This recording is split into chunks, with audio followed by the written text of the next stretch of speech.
Dili na lang kutob sa mga libro masaksihan ang mga constellation, mga planeta ug uban pang makita sa kawanangan kay mamahimo na kining makitaan gamit ang mga telescope nga gikan pa sa Japan.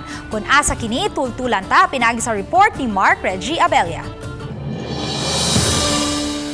Kung ikaw, astronomy enthusiast, perfect place to be kining kan-anan nga makita sa Sudlondos, Lobo Bonbon, Cebu City.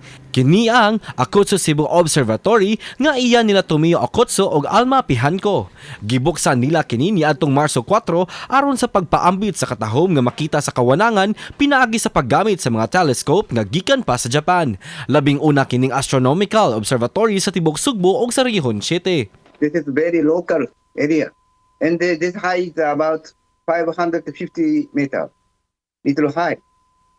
It's a mountain area. It's by, but location is very nice. Usa sa mga gipasigarbo nila ang Newtonian telescope nga adunay limited grade nga 16M magnification power.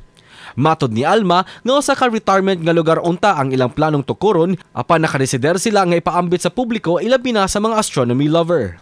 The reason also why nga diri siya ni move diri siya ni build kay clear man ang sky diri, no pollution, no light, street lights or light city lights, and then also a very clear sky.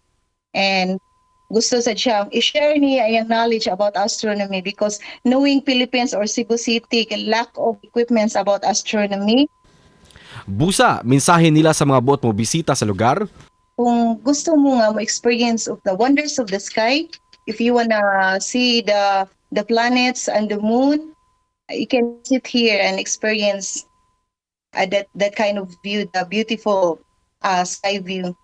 And you can have also star watching during at night. Kung ikaw ganahan mo sudong sa kawanangan, nagpaabot na ang mga bituon nimo sa Akutsu Cebu Observatory. Kauban si Clans Gabutin, Mark Reggie Abella. Balitang Bisdak.